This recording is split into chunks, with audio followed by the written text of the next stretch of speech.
দেখেন এটা হলো এস্তারা, এই এস্তারার ভিতরে কাজ করার জন্য আসছি। এখানে কয়েকটা খাজুর গাছ আছে, দেখেন কয়েকটা খাজুর গাছ আছে। এই খাজুর গাছগুলোর ভিতরে ফানি লাইন করে দিতেছি। এখানে কিন্তু অনেকগুলো খাজুর গাছ ছিল, এই সাইডেও ছিল। এখানে এখন খেমা বানাবে, খেমার জন্য এই খাজুর গাছগুলো উঠে ফেলছে, উঠে এখন খেমার জন্য ফ্লোর ডালাই করছে দেখেন। আর এই সাইডে কিন্তু আগে কিন্তু ফানির লাইন ছিল, নিচের সাইডে দিয়ে ফানির লাইন ছিল, যে দেখেন আগে ফানির লাইনটা, এটা ওই অনেক নিচে। আর এখানে যে বেকু আসছিল, বেকু আসে এই সাইডে যে গাছগুলো তুলছিল, পাইপগুলো ভেঙে ফেলছে। সেই জন্য আমি এখন নতুন করে আবার পাইপগুলো টানে দিতেছি। দেখেন প্রত্যেকটা আমার কাজ শেষ, আমি সবগুলো টানে তুলে ইয়া করে দিছি। আর ওনার যে সৌদির আমেল আছে দুইজন বাঙালি, তো দুনো গায়ে এখন আমার সাথে হাফর করছিল, কাজ করছিল। তো ওনারা এখন সবগুলা হাফরগুলা বন্ধ করে দিবে। আর এই সাইডে কিছু বাকি আছে, ওরা হাফর করে এগুলা বন্ধ করে দিবে।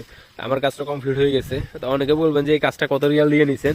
আসলে সৌদি বলছিল যে ওর আমেল দিয়ে হাফর করে দিবে, আমি শুধু পাইপগুলা জোড়ায় কানেকশন করে ক্লিয়ার করে দিব।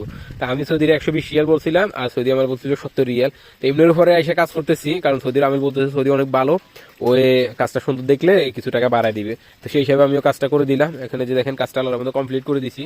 আর বাইরের সাইডেও কিছু কাজ দুইটা পাইপ ভাঙিয়ে ফেলছিল আগে, বাইরের সাইডে এরকম গাছের জন্য ইয়া করা আছে। তো এখানে আগে লাইন করা ছিল পানির, সেটাও ভেঙে ফেলছে, সেটা আমি এখন জাস্ট কমপ্লিট করে দিচ্ছি, সেটা দেখাবো আপনাদেরকে। এটা হলো রাস্তার বাইরের সাইডটা।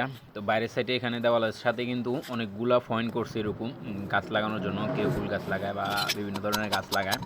তো এই প্রত্যেকটা গাছের গোড়ায় একটা একটা করে পানির পয়েন্ট দিছে, যাতে পানি দেওয়া যায়। অনেক জায়গাতে এই প্রত্যেকটা পয়েন্টের গোড়ায় গোড়ায় একটা একটা করে লাইটও দেয়। তো এই জায়গায় যদি লাইট দেয় নাই, শুধু এখানে একটা একটা করে এই পানির পয়েন্ট দিছে। তো এই পাইপটা কিন্তু আগে 1 ইঞ্চি করছে, 1 ইঞ্চি থেকে তাওলা দিয়ে তারবা করে তারপর বুজবুজ লাগাইছে। এটা এমন একটা জায়গা দিয়ে ভাঙছে, তো এখন আমি নিচে দিয়ে কাটছি 1 ইঞ্চি ভিতরে কাটে এখন তাওলা দিয়ে তারবা করছি। তারবা করে এখন নতুন করে আবার যে একটা বুজবুজ লাগাই দেবো। এখন কিভাবে লাগাতে সেই জিনিসটাও দেখাই আপনাদেরকে। আর কাজটা কমপ্লিট হলে পুরো যে কাজগুলো করছি সব কাজ দেখাবো, আর বাইরের সাইডে যতগুলো কাজ করছি সবগুলো দেখাবো আপনাদেরকে। তো ওর যে আমেল আছে, যে হাউস ড্রাইভার একজন আছে, আর এমনিতেই এস্তারার ভিতরে এস্তারা ভাড়া দেয় আর কি।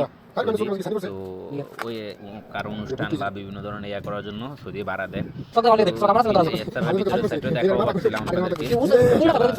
নেক্সট আপনাদেরকে এস্তারার ভিতরের সাইডটা যখন ইয়া হয় সাজায় তখন আপনাদেরকে দেখাবো। আমার এখানে বুজবুজটা লাগানো কমপ্লিট হয়ে গেছে। আসলে প্রত্যেকটা বুজবুজের যে উপরে যে ইয়াটা আছে দেখেন, লাল যে ইয়াটা আছে, এটা দিয়ে বন্ধ করে, এইটা অবশ্যই বন্ধ ইয়া করে খুলে ফেলি, কারণ চালু করে দিয়ে খুলে ফেলি, কারণ ভিতরের সাইডে এটার একটা বড় মাহাবজ দিয়ে দিচ্ছে, যেটার জন্য খুললে সবগুলোর ভিতরে পানি আসবে, বন্ধ করলে একটা ভিতরে পানি আসবে। ভিতরের সাইডে দেখেন সৌদির আমেলারা কিভাবে হাফড়া করতেছে, হাফড়া করে পাইপটা নিচে দিয়ে দিতেছে।